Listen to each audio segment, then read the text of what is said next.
DRC Congo pamoja na Rwanda zimesaini mkataba wa kihistoria wa amani huko Washington, Marekani. Jamhuri ya Kidemokrasia ya Kongo DRC pamoja na Rwanda zimetia saini makubaliano ya amani siku ya Jumaa tarehe 27 mwaka 2025 huko Washington DC chini ya mwamvuli wa Marekani. Makubaliano hayo yanalenga kumaliza mzozo wa mashariki mwa DRC ambapo umegharimu maisha ya maelfu ya watu. Mkutano wa kilele wa mataifa tofauti umepangwa kufanyika mwishoni mwa mwezi Julai, huku Rais wa Kongo Felix Tshisekedi na mwenzake wa Rwanda Paul Kagame wote wakiwa wamealikwa Ikulu ya Marekani na Donald Trump. Makubaliano hayo yametiwa saini na mawaziri wa mambo ya nje wa Rwanda na Kongo wakati wa hafla iliyoongozwa na waziri wa mambo ya nje wa Marekani Marco Rubio. Makubaliano ya kihistoria kati ya mawaziri wa mambo ya nje wa Rwanda na Kongo yamehitimishwa kutiwa saini kwa makubaliano haya mara tatu.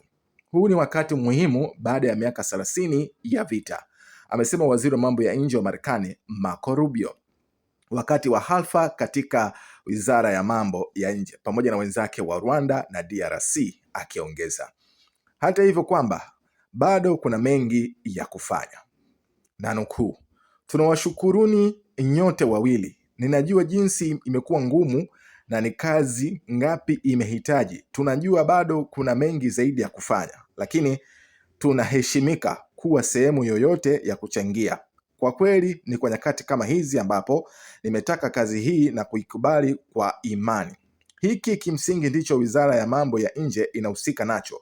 Kwa hakika ni wizara ya amani. Makubaliano hayo yanatokana na ahadi iliyotolewa hapo awali kukomesha vita bila kubatilishwa kwa msaada wa serikali wa FDLR na wanamgambo wanaohusishwa. Waziri wa mambo ya nje wa Rwanda Olivier Ndugurinye amesema katika hafla hiyo, lazima tutambue kuwa kuna hali ya sintofahamu kubwa katika eneo letu na kwingineko, kwani makubaliano mengi ya awali hayajatekelezwa na hakuna shaka kwamba njia iliyo mbele yetu haitakuwa rahisi. Lakini kwa kuendelea kuungwa mkono na Marekani na washirika wengine, tunaamini hatua ya mabadiliko imefikiwa, ameongeza.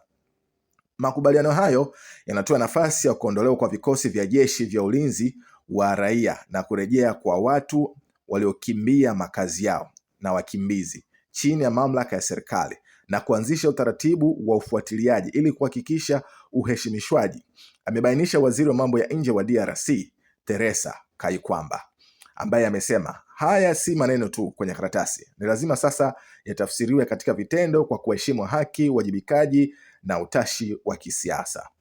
Mshauri wa Rais Trump kuhusu Afrika Masad Baluz amedokeza kuwa Kigali imejitolea kuondoa hatua za ulinzi za Rwanda, ingawa makubaliano haya hayasemi wazi M23. Kwa hiyo hakuna uondoaji wa mara moja, lakini utekelezaji wa taratibu kupitia mpango wa pamoja wa CONOPS uliopitishwa mnamo Oktoba 31, 2024. Mpango huu unalenga kutokomeza kundi la waasi la FDLR. Suala la kuondolewa kwa wanajeshi wa Rwanda ambapo wanashutumiwa mara kwa mara na Kinshasa lakini haijatambuliwa hadharani na Kigali linahusishwa moja kwa moja na utaratibu huu. Makubaliano haya ya amani ni mwanzo tu, sio mwisho, amesema waziri wa Kongo.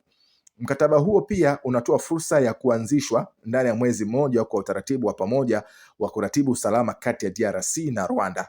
Utaratibu huu utafuatilia utekelezaji wa ahadi za usalama. Kamati ya pamoja ya usimamizi pia imepangwa, itashughulikia malalamiko, kutambua ukiukaji unaowezekana na kutatua mizozo. Kamati hii pia itaungwa mkono Umoja wa Afrika AU, Qatar pamoja na Marekani.